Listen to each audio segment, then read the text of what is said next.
Good evening everyone.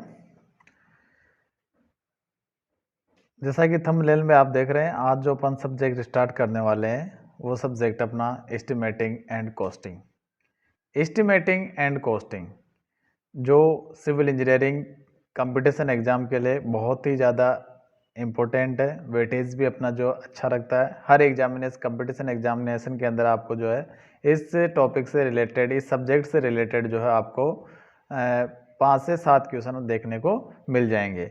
बाकी जो है कंपटीशन एग्ज़ाम के साथ साथ ये जो अपन सब्जेक्ट पढ़ रहे हैं, ये जो है इंजीनियरिंग जो स्टूडेंट्स पढ़ रहे हैं, इंजीनियरिंग कर रहे हैं, चाहे किसी भी बोर्ड से वो कर रहे हो ऑल ओवर इंडिया, उनके लिए भी जो है बहुत ज़्यादा हेल्पफुल सब्जेक्ट है। यानी कि हर जो है किसी जगह ये एस्टिमेटिंग एंड कॉस्टिंग के नाम से चलता है, किसी बोर्ड के अंदर जो है ये QSV quantity valuation and surveying के नाम से ये जो है सब्जेक्ट चलता है।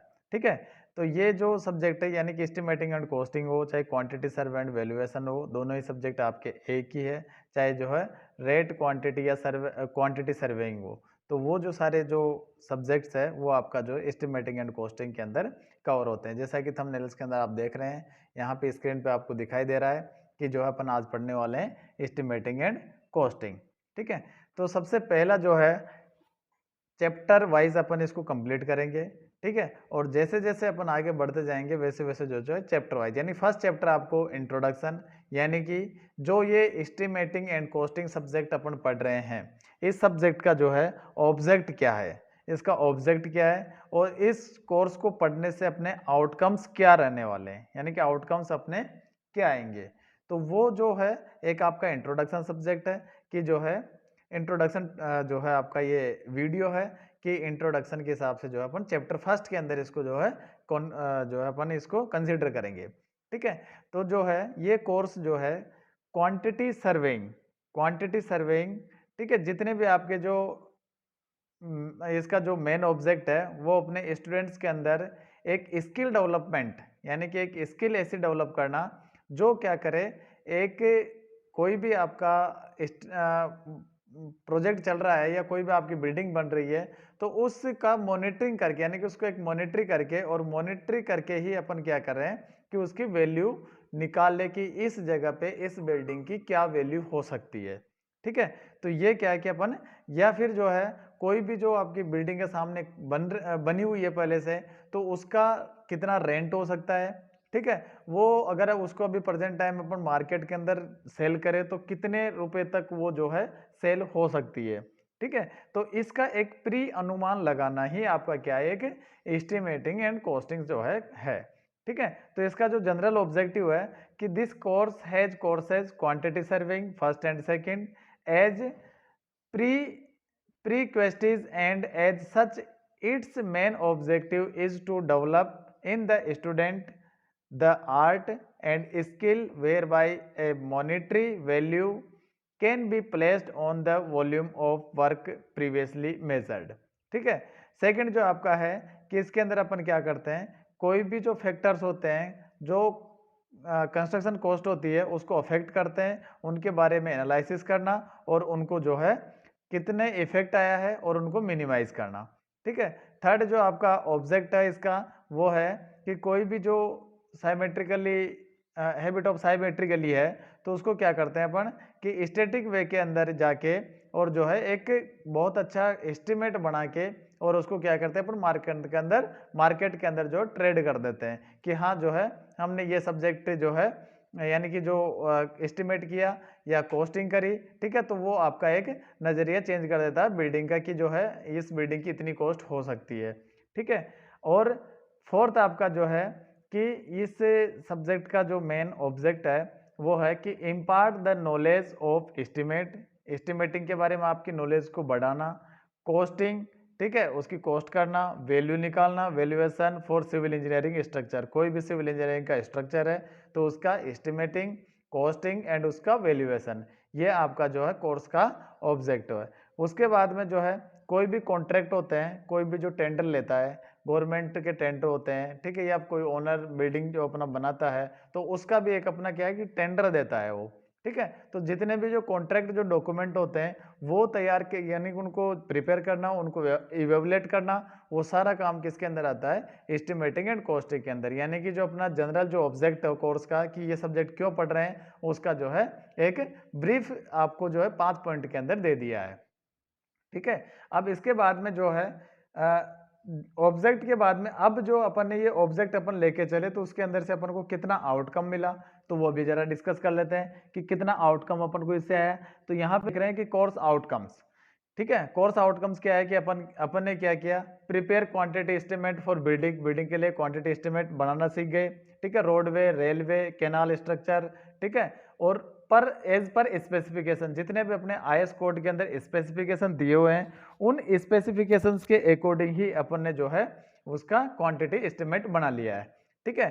सेकंड जो है draft detail spacing draft detailed specification and work out rate analysis, ठीक है, for all work related to civil engineering project. जितने भी सिविल इंजीनियरिंग रिलेटेड प्रोजेक्ट होते हैं उनका एक डिटेल्ड ड्राफ्ट तैयार करना, वो सारा इसके अंदर कंसिडर हो जाता है। थर्ड जो है आपका कि कोई भी क्वांटिटी होता है मटेरियल की, मटेरियल का जो है क्वांटिटी होती है मटेरियल की, वो कितनी रिक्वायरमेंट है सिविल इंजीनियर, कोई भी सिविल इंजीनियरिंग प्रोजेक्ट है आपका, कोई भी वर्क है, उसके लिए एज पर आईएस स्पेसिफिकेशन, जो इंडियन स्टैंडर्ड स्पेसिफिकेशन है उसके अकॉर्डिंग जो अपन को कौन कौन से मटेरियल की रिक्वायरमेंट है। ठीक है। तो वो अपन जो है इससे यानी कि जब अपना एस्टिमेशन हो गया, अपने को वही उसकी जो वैल्यूएशन निकाल ली, उसका एस्टिमेट कर लिया, ठीक है, तो उसके बाद में अपन अप्रोक्सीमेट क्वांटिटी जो है प्रिपेयर कर लेंगे कि जो इस बिल्डिंग को बनाने के लिए इतनी क्वांटिटी आपको लग सकती है, या जो है इतना लंबा रोड बनाने के लिए इतनी रोड जो रोडवे है, ठीक है, तो इतना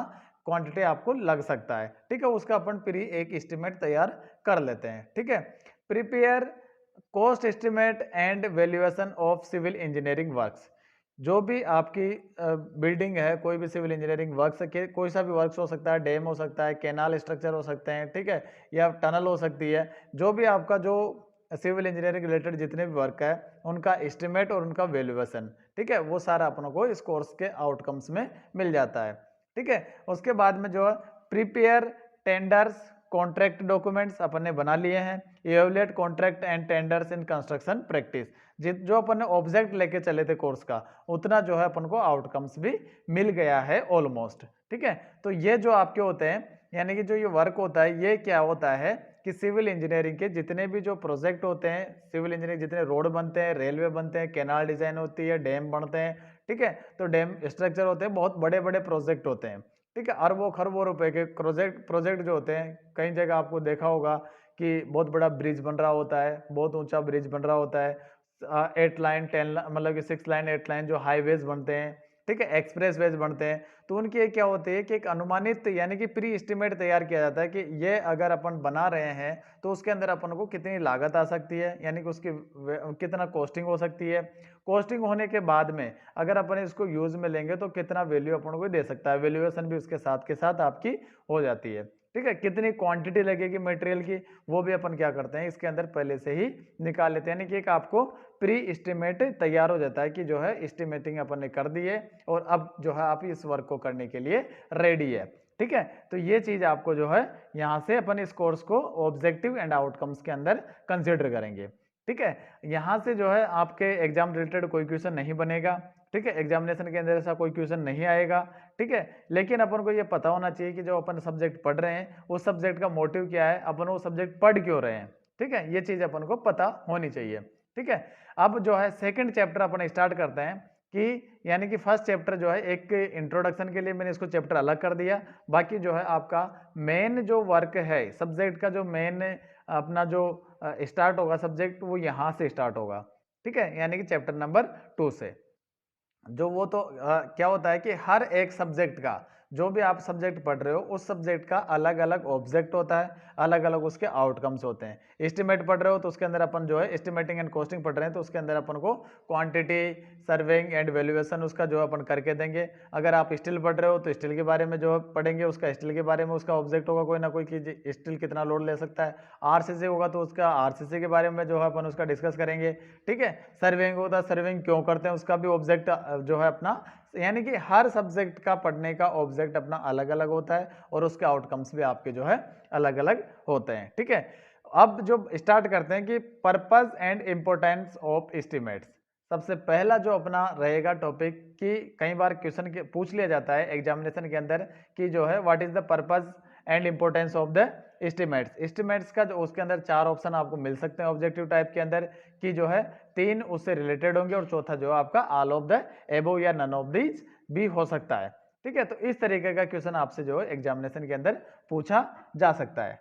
तो इस तरीके के क्वेश्चंस को जो है अपन कैसे प्रिपेयर करें, तो अपन यहाँ पे देख सकते हैं कि आपका जो है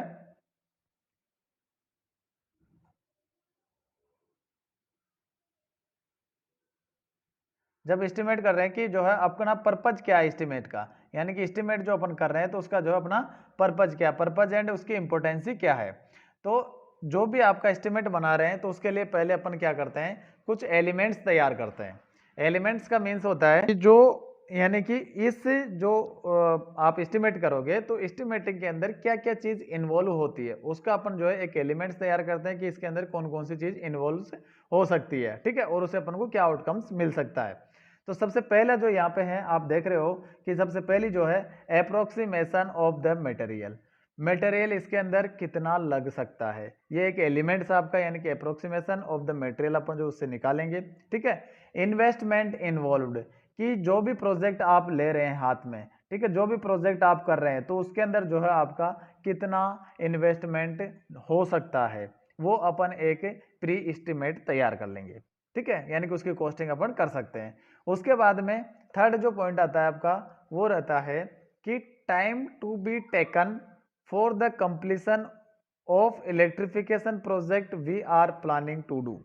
यानी कि जो भी अपन प्रोजेक्ट ले रहे हैं, जो भी प्रोजेक्ट है किसी को दे रहे हैं टेंडर के लिए, तो वो कितना टाइम के अंदर कंप्लीटली बन जाएगा। ठीक है, उसकी जो है अपन पहले से ही यानी कि electrification project we are planning पहले से ही जो प्लान करते हैं और प्लानिंग करने के बाद में यानी कि अपन को चाहिए कि 2 साल में बन जाना चाहिए, 3 साल में बनना चाहिए, 4 साल में बन जाना चाहिए। तो एक वो टाइम रहता है कि उस टाइम के अंदर जो है आपका वो प्रोजेक्ट कंप्लीटली हो जाना चाहिए। जैसे कि कोई भी टेंडर देते हैं अपन, तो टेंडर देने से पहले क्या होता है उसका एक अप्रोक्सीमेट एस्टिमेट मंगाते हैं। उसके बाद में आपका जो है टेंडर जो है सेंशन होता है। टेंडर सेंशन होने के बाद में जो भी टेंडर उसको लेता है, जिसके टेंडर वो खुलता है, ठीक है, उसके अंदर जो है आपका टेंडर के अंदर सारी टर्म एंड कंडीशन लिखी हुई रहती है कि आपको जो ये प्रोजेक्ट इतने दिनों के अंदर कंप्लीट करना है, इस प्रोजेक्ट के अंदर आपको जो ये वर्क करना है, यानी कि उसके अंदर सारा जो है डिस्कस, उसको अपन जो है आगे डिस्कस करेंगे जैसे जैसे अपन पढ़ते रहेंगे। ठीक है, तो ये जो 3 मेन जो एलिमेंट्स है इन्हीं पे जो है आपका टोटली सारा जो एस्टिमेशन है या जो कॉस्टिंग या जो आपका सब्जेक्ट है वो इन 3 एलिमेंट्स के ऊपर जो आपका टिका हुआ है, यानी कि जो है मटेरियल, मनी, ठीक है, यानी investment and time. Material, money and time, ठीक है, ये तीनों चीज अपन का जो है इस सब्जेक्ट के अंदर बहुत ज्यादा मायने रखता है। और इस अपन कोई भी जो है यानी कि कोई भी प्रोजेक्ट होता है तो उस प्रोजेक्ट के अंदर इनका बहुत ज्यादा अहमियत रहती है। यानी कि किसी के पास मटेरियल है तो उसके पास इन्वेस्ट यानी कि मनी तो है लेकिन उसको इन्वेस्टमेंट नहीं कर पा रहे हैं, ठीक है, या फिर जो है उसको यानी इन्वेस्ट भी क्या अपन ने बिल्डिंग बनाने के लिए उसको दे भी दिया, टेंडर दे भी दिया, तो वो क्या करता है कि उसको टाइम से बना के नहीं दिया तो फिर मतलब क्या रहा। ठीक है, तो ये चीज अपन को ध्यान में रखनी है। उसके बाद में जो है what does estimation and costing means, यानी कि इसका मीन्स क्या है कि क्या होता है एस्टिमेशन, क्या होता है एंड कॉस्टिंग क्या होती है। तो दोनों को अपन जो अलग अलग तरीके से डिफ्रेंशिएट करेंगे। एस्टिमेशन क्या होता है कि कोई भी जो क्वांटिटी होती है, यानी कि अलग अलग बिल्डिंग की, अलग अलग प्रोजेक्ट की, अलग अलग रोड की, अलग अलग रेलवे की, ठीक है, तो उसकी क्वांटिटी का जो मेजरमेंट रहता है वही आपका क्या होता है कि एस्टिमेट होता है। ठीक है, यानी कि estimate is the method use to measure और क्वांटिफाई द डिफरेंट क्वांटिटीज। ठीक है, डिफरेंट क्वांटिटीज को क्वांटिफाई करने के लिए and the accepted expenditure to be incurred on a particular work और प्रोजेक्ट। कोई भी एक पर्टिकुलर वर्क है, प्रोजेक्ट है, तो उसके लिए अपन जो है एक्सेप्टेड जो है एक्सपेंडिचर कितना हो सकता है, कितना टाइम लग सकता है, कितना इन्वेस्टमेंट लग सकता है, कितना जो इसके अंदर मशीनरी लगेगी, वो सारा जो है अपन जो करते हैं उसकी क्वांटिटी को क्वांटिफाई करते हैं, वो आपका होता है कि एस्टिमेशन। ठीक है, उसके बाद में होती है कॉस्टिंग।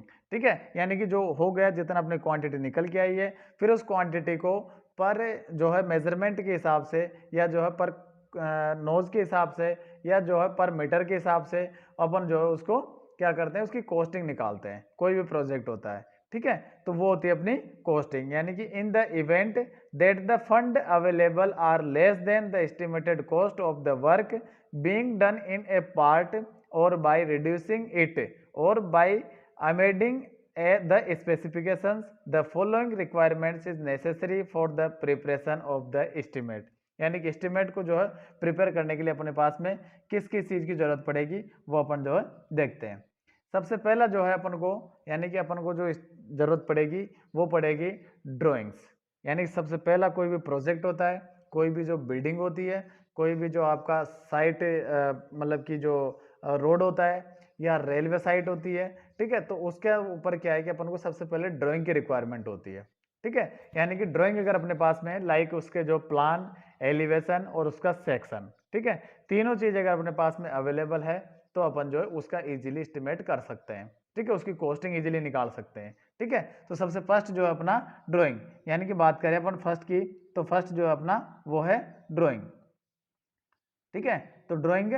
सेकंड जो है आपका वो है detailed specifications, detailed specifications about workmanship and properties of the material.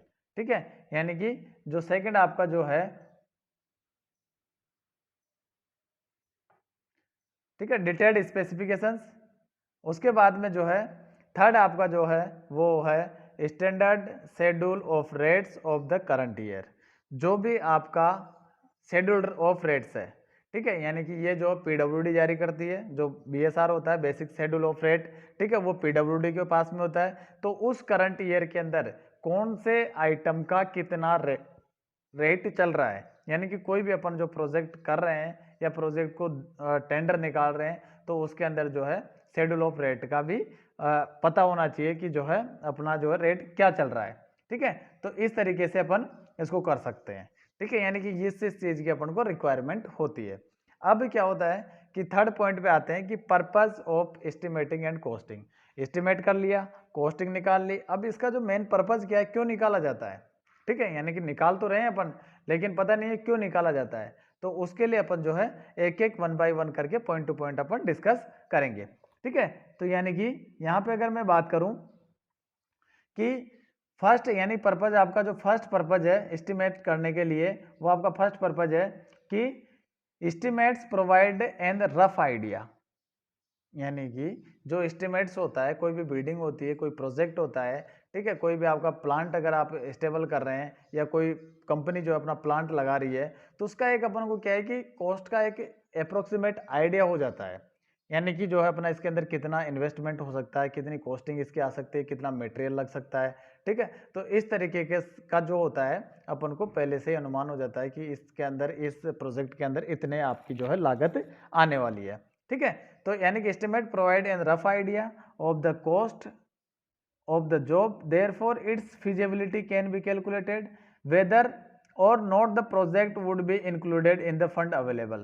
ठीक है, यानी कि कोई भी आपको प्रोजेक्ट है तो एक तो उसके अंदर आपका जितना फंड होता है उसका है भी सही या नहीं है इतना, तो वो उस प्रोजेक्ट के अंदर अपन जब करेंगे उसको, तो यानी कि तो वो एस्टिमेट्स अपन पहले से निकाल लेंगे। तो उसके बाद में अपन जो अपने पास में देखेंगे कि अपने पास में इतना फंड अवेलेबल है या नहीं है। ठीक है, आगे प्रोजेक्ट को कंटिन्यू करें या नहीं करें।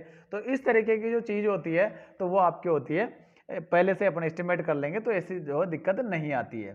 ठीक है, यानी कि अपने पास में अगर अवेलेबल होगा फंड तो अपन आगे बढ़ेंगे, अदरवाइज जो है वर्क को स्टॉप कर देंगे। ठीक है, सेकंड आपका जो है, यानी सेकंड अगर बात करें, फर्स्ट आपका हो गया कंप्लीट। सेकंड की बात करें कि estimates give an idea of the time need to complete the work. Estimate से क्या होता है कि अपन को एक आइडिया हो जाता है कि कितने टाइम की अपन को जरूरत है। ठीक है, इस जो है ऑल ऑफ द वर्क होता है, जितना भी आपका वर्क है कि आपको जो है कितनी बड़ा बिल्डिंग बनाना है, कितना बड़ा आपका प्रोजेक्ट है, कितना लंबा रोडवे है, कितना लंबा रेलवे है, तो उसका क्या है कि एक रफ आइडिया हो जाता है कि ये जो वर्क कितने दिन के अंदर कंप्लीट हो सकता है। ठीक है, तो उसके लिए अपन को एस्टिमेटिंग एंड कॉस्टिंग की जरूरत पड़ती है। ठीक है, थर्ड आपका जो है estimates are required to invite tenders and quotations and to arrange the contracts. यानी कि एस्टिमेट्स अपन पहले अप्रोक्सीमेट एस्टिमेट बनाते हैं, तो वो से क्या करते हैं अपन, टेंडर जो भी टेंडर्स लेता है, बिडिंग बनाते हैं, तो उनके लिए क्या होता है कि टेंडर्स निकाले जाते हैं। ठीक है, तो अपन क्या करते हैं कि कोई भी कॉन्ट्रैक्टर होता है तो उसको इनवाइट करते हैं कि अपना हमारा जो ये प्रोजेक्ट है इसके अंदर अप्रोक्सीमेट लागत इतनी आ सकती है, इतने टाइम के अंदर आपको कंप्लीट करना है। ठीक है, तो अपन क्या करते हैं, डिफरेंट अलग अलग जो कॉन्ट्रैक्टर होते हैं तो उनसे अपन क्या मंगाते हैं, कोटेशंस मंगाते हैं, और कोटेशंस के बाद में अपन जो है कॉन्ट्रैक्ट को अरेंज करते हैं कि जो है किसको अपन को कंप्लीटली ये वर्क देना है, जितना जो अपना टारगेट है या जितना जो टाइम है उस टाइम के अंदर जो है कितना कौन सा कॉन्ट्रैक्ट अपन को उस वर्क को कंप्लीट करके दे रहा है।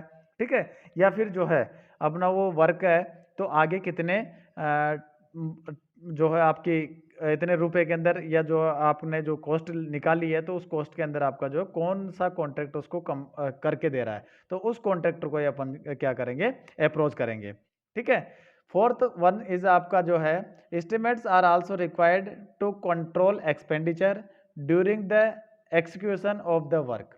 ठीक है, जो भी आपके एक्सपेंडिचर होते हैं, एक्सिक्यूशन जो वर्क होता है, तो उस टाइम पे जो भी रिक्वायरमेंट होती है तो उसको कंट्रोल करने के लिए, यानी कि जो एक्सपेंडिचर कंट्रोल होता है वो टोटली आप एस्टिमेट से कर सकते हैं कि जो है अपना ये एस्टिमेट था अपन को जो है जैसे कि 4 फीट की खुदाई करनी है। ठीक है, तो 4 फीट की करेंगे अपन, क्यों 5 फीट की करें। ठीक है, तो वो एक्स्ट्रा एक्सपेंडिचर जो होते हैं तो उनसे बचने के लिए भी अपन को क्या होता है, पहले एस्टिमेट करना होता है। ठीक है, उसके बाद में फिफ्थ जो आपका है वो है कि एस्टिमेट्स डिसाइड वेदर और not proposed plan match the fund available.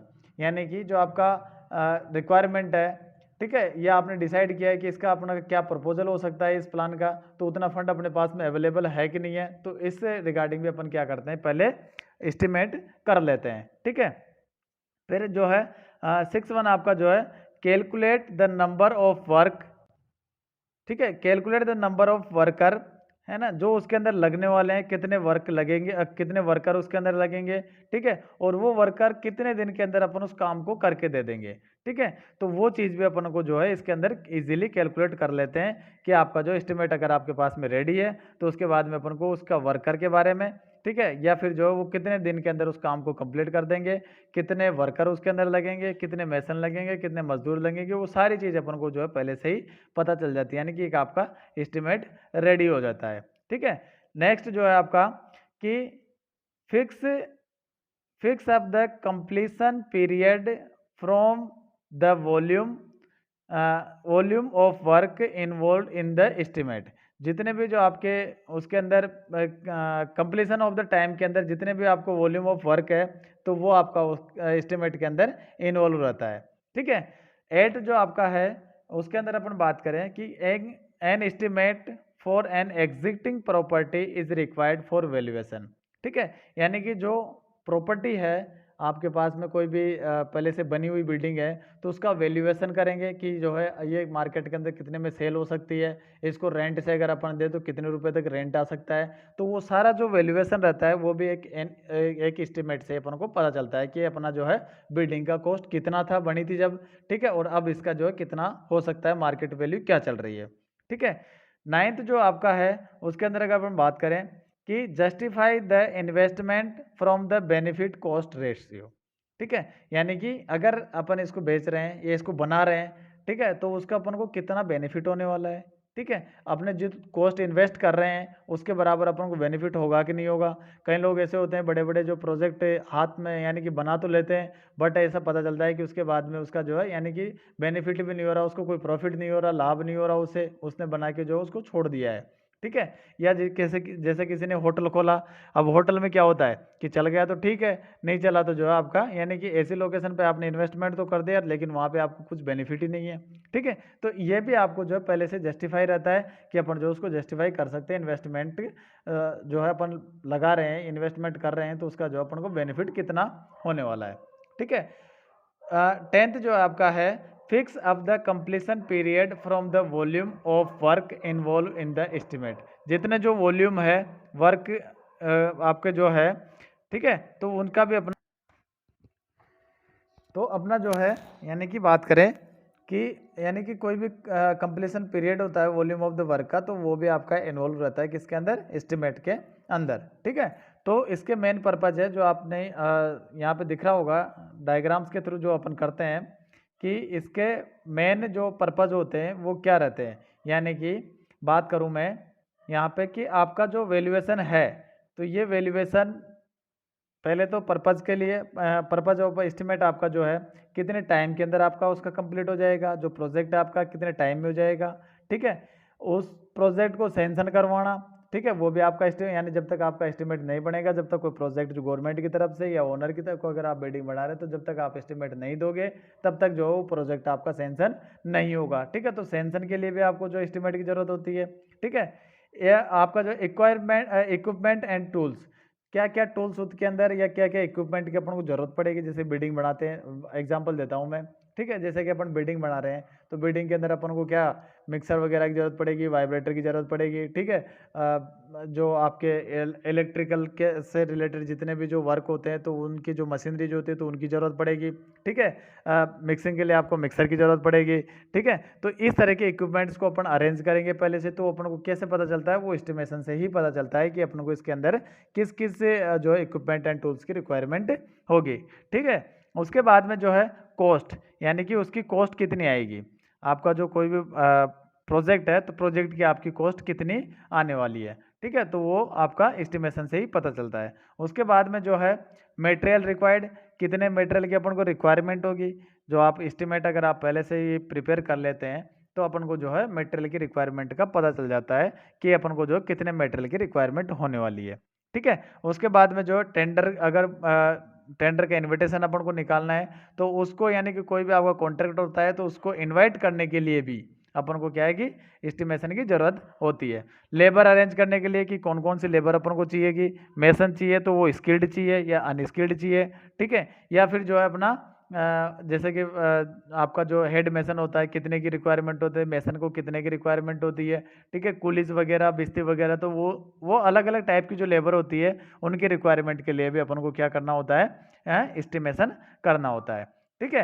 Next की अगर अपन बात करें कि what is the data required for the preparation of an estimate, ठीक है। जैसा कि अपन ने पहले डिस्कस कर चुके हैं कि अपन को जो प्लान यानी ड्राइंग चाहिए, ड्राइंग के बाद में अपन को जो है उसका डिटेल स्पेसिफिकेशन चाहिए। उसके बाद में जो है साइट का लोकेशन चाहिए कि कौन सी जगह पे आपकी साइट है, वहाँ पे जो है लेबर कैसे पहुँच सकती है, मटेरियल अगर पहुँचाना होगा तो वो जो कितना कॉस्टली पड़ेगा। यानी कि वो अपन को साइट लोकेशन भी जरूरी होता है देखना कि वहाँ पे अपन को किस किस तरीके की दिक्कत आ सकती है, ठीक है। तो यानी कि क्या क्या चीज़ की ज़रूरत होती है अपन को एस्टिमेशन के लिए। डिटेल्ड ड्राइंग, यानी कि पूरा डिटेलिंग ड्राइंग होना चाहिए, जिसके अंदर आपको जो प्लान, एलिवेशन, सेक्शन एक्सेट्रा सारे दिखाई देने चाहिए, ठीक है। तो इस तरह के अपन को ड्राइंग की जरूरत पड़ती है, यानी कि डिटेल ड्राइंग आपको चाहिए, जिसके अंदर जो है डिटेल क्वांटिटी हो, प्लान हो, एलिवेशन हो, सेक्शन जो है उसका सेक्शन होना चाहिए, ठीक है।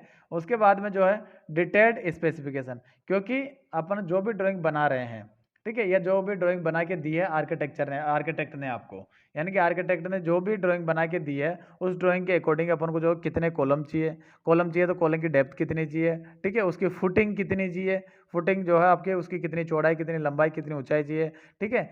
जैसे कि first footing, second footing, third footing, यानी कि उसके अंदर कितनी स्टेप्स ऑफ द फुटिंग चाहिए। और फुटिंग दिया हुआ तो कौन सा फुटिंग दिया हुआ, मेट फुटिंग है या आइसोलेटेड फुटिंग है या स्टेप्ड फुटिंग है, ठीक है। डिफरेंट डिफरेंट टाइप के फुटिंग होते हैं, ठीक है। तो वो आपको जो है कौन से फुटिंग की रिक्वायरमेंट होगी, ठीक है। तो वो भी अपन को किससे पता चलता है, मतलब जब तक अपने पास में डिटेल ड्राइंग नहीं होगी तो अपन को इन चीज़ के बारे में पता नहीं होगा, ठीक है। तो the drawing is the basics, ठीक है, basics for basis from the quantities of various item for a work are calculated, ठीक है। तो अपन को जो ड्राइंग की रिक्वायरमेंट होती है, कोई भी वर्क का अपन कैलकुलेशन करते हैं तो। उसके बाद में सेकंड आपका डिटेल्ड स्पेसिफिकेशंस, ठीक है, यानी कि उसकी मटेरियल कौन सा आएगा।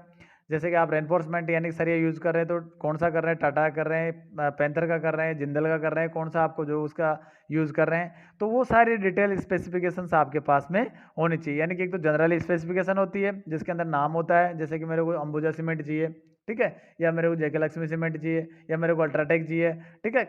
उसके अंदर आपका जो है जनरली नाम हो गया। अब जो आपका डिटेल जो स्पेसिफिकेशन रहता है कि आपको जो है अल्ट्राटेक के अंदर कौन सा चाहिए, ओपीसी 43 ग्रेड चाहिए, ओपीसी 53 ग्रेड चाहिए, ठीक है। जैसे कि आपने रेनफोर्समेंट सरिया यूज़ कर रहे हैं, तो सरिया के अंदर आपका जो है यानी कि बात करें कि जो है आपको FE 500 वाला चाहिए, FE 450 वाला चाहिए या FE 250 वाला चाहिए, ठीक है। तो उनकी जो अलग अलग स्पेसिफिकेशंस होती है, ठीक है। तो वो स्पेसिफिकेशंस अपन को जो है अकॉर्डिंग टू IS कोड आपको जो है वेरी करेगी।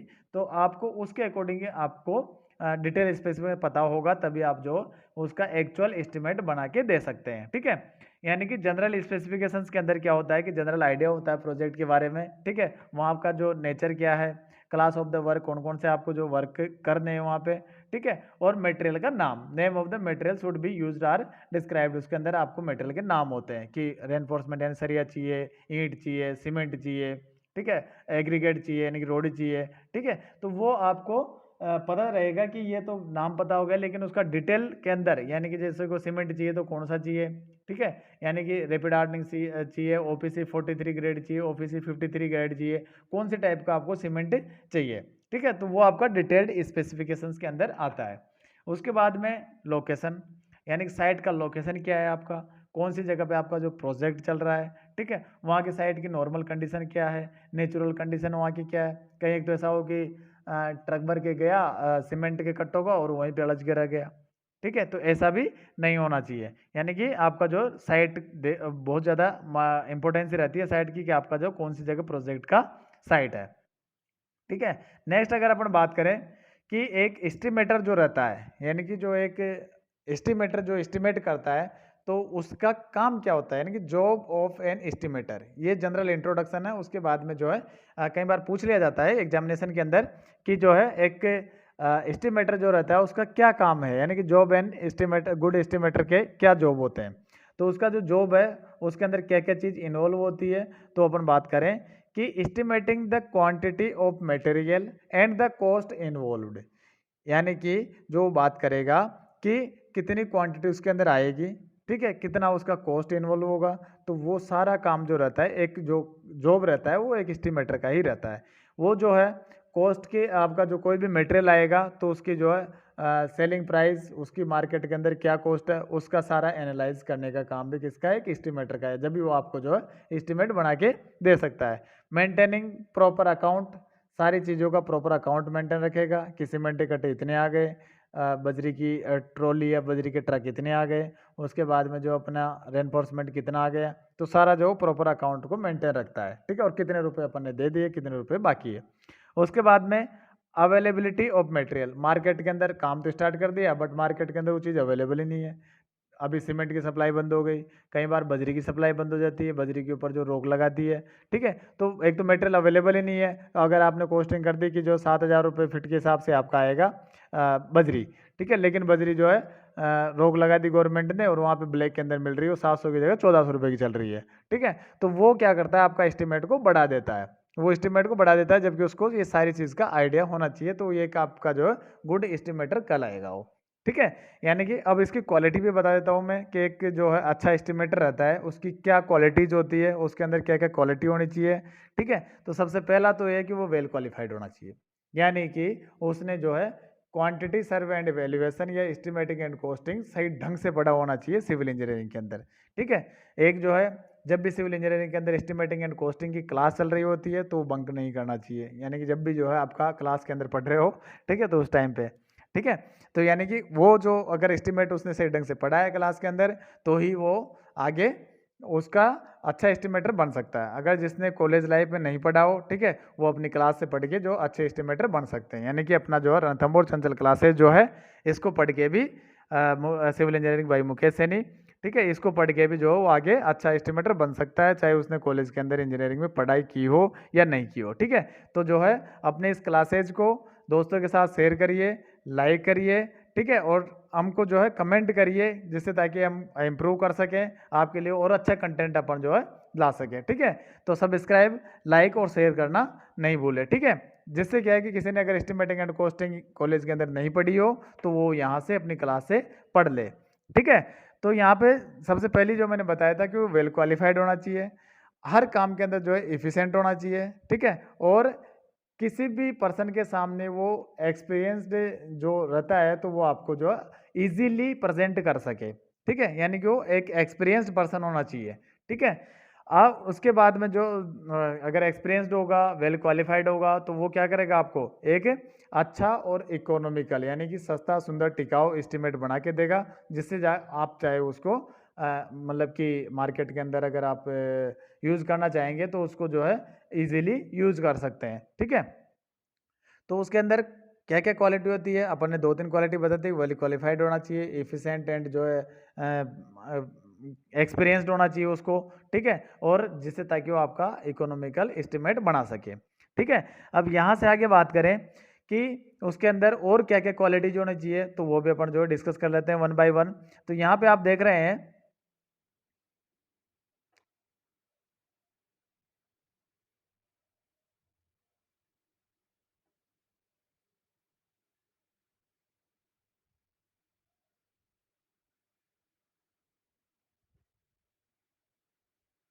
ठीक है, तो यहाँ पे वन बाय वन अपन डिस्कस करेंगे कि the estimator should have through knowledge and practical experience about estimate. उसको एस्टिमेट के बारे में एक प्रैक्टिकली एक्सपीरियंस होना चाहिए, अच्छा नॉलेज होना चाहिए।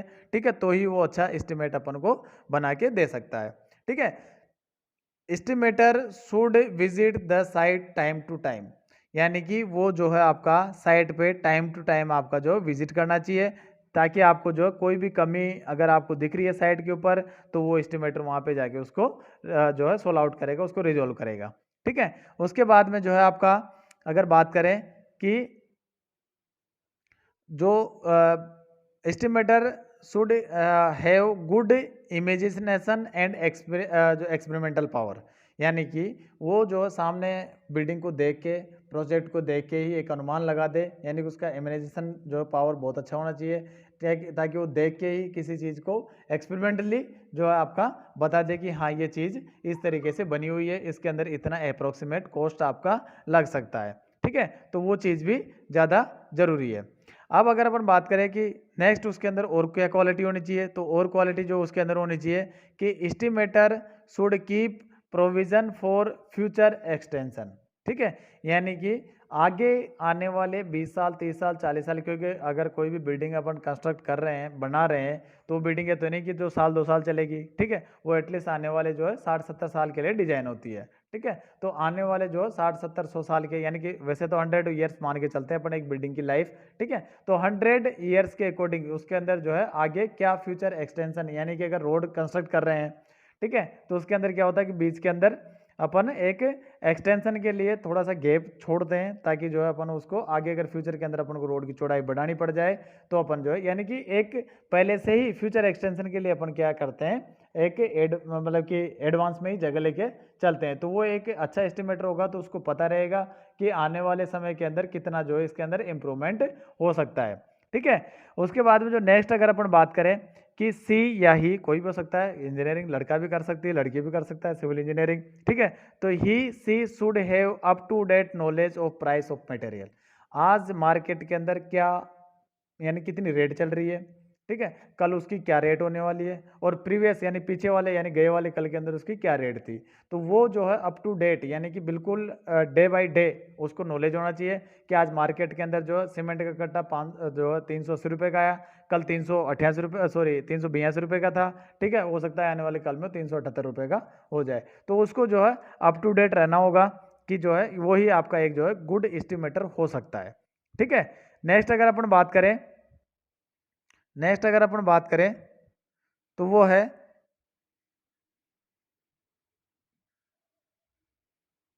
नेक्स्ट क्लास के अंदर जो है अपन डिस्कस करेंगे methods of measurements and unit of civil construction work, यानी कि जो कौन कौन से मेथड्स हैं मेजरमेंट्स के, ठीक है, और उनकी यूनिट्स क्या क्या है, किस यूनिट्स के अंदर अपन जो है जो भी कंस्ट्रक्शन वर्क होता है सिविल इंजीनियरिंग का, वो किस यूनिट के अंदर कंस्ट्रक्ट होते हैं। ठीक है, और उसके बाद में उनका जो पेमेंट होता है, तो वो पर क्यूबिक मीटर के हिसाब से, पर स्क्वायर मीटर के हिसाब से, पर नोज के हिसाब से, पर रनिंग मीटर के हिसाब से किस किस के अंदर अपन जो है उसका पेमेंट करते हैं। ठीक है, तो अपन जो है ये डिस्कस करेंगे नेक्स्ट क्लास के अंदर। ठीक है, यानी कि कल फिर मिलते हैं इसी टाइम पे। ठीक है, तब तक के लिए नमस्कार, बहुत बहुत धन्यवाद।